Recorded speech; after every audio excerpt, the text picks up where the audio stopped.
Good afternoon, everyone. This is Anthony Wall Street Trader. It's 1:08 p.m. Eastern Standard Time on Tuesday, September 7th, 2021. Let's take a look at the disclaimer quickly. Yeah, crazy day, folks. This is not financial advice. Video is intended for educational purposes only. Click the subscribe, click the thumbs up, Twitter link below. Let's get into the markets because that's really what's going down today. So down meaning Bitcoin went down dramatically. We're at 47,000 and change.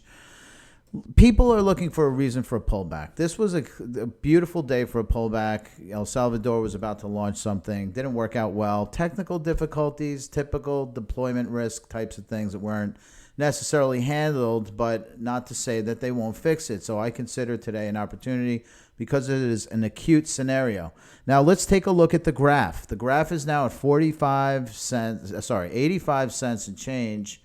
Let's take a look at the daily action here. Yesterday we were above the actually above this solid line, which was a new line of support, but fortunately today something went down, and we certainly we drilled straight down into 71 cents.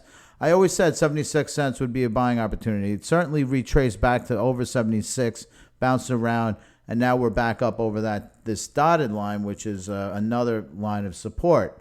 So we are between this dotted line right now and this horizontal line. I think we're done with anything below 83 cents. I think we're going to wind up sticking around up here for now because there's no other big, giant, acute news on the forefront related to Bitcoin that will create the knock-on impact into the altcoin market, which is exactly what happened earlier. Now, let's look at the graph relative to Bitcoin. Again, similar thing. Right now, we're sitting on this horizontal line. And this long yellow, bright yellow line here, the lighter yellow line. So this is where we're at, right over here. We're definitely over it right now. So we just have to keep this in mind as we're going throughout the day and see where this thing ultimately lands. I think we're going to stay over it.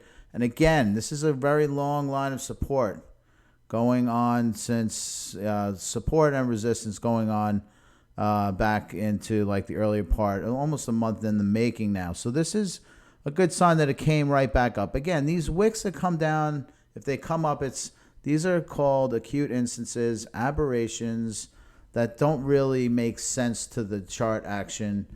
So I have a feeling that because of this scare that happened in El Salvador, all of the other altcoins that I'm covering are also having the same exact thing. So it's not something that is specific to the graph. Now, the graph did come back. I think the graph will be fine. Bitcoin is also, I think, going to start roaring back. Right now, we broke this channel, which is not what we wanted. We're on the lower end of it. We're slightly below it right now, but I have a feeling we're going to wind up before now and the end of the day being higher, maybe even as high back up to here to the green line if we catch a bid. With people with the smart money understanding that we have, this is an acute situation. It is not like system issues can easily get fixed. We're talking about 200 automated teller machines.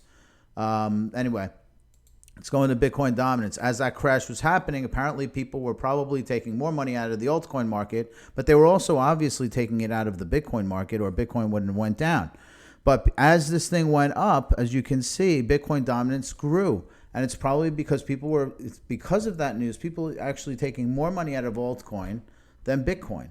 So that's exactly what happened. And there's no other answer for that. And it's very clear here on the Bitcoin dominance chart to explain that is, in fact, what has happened. This was around the time of the crash. We went straight up. Then we came back down. I think people are looking for an excuse to offload some positions. Again, I don't think this is a long-term problem. I think this is a very acute problem, and it will be fixed. And I'm sure El Salvador will probably have a statement in the next couple of days talking about how they're going to remediate it. And look right here, the president of El Salvador explaining that the digital wallet Chivo had been disconnected while server capacity was increased.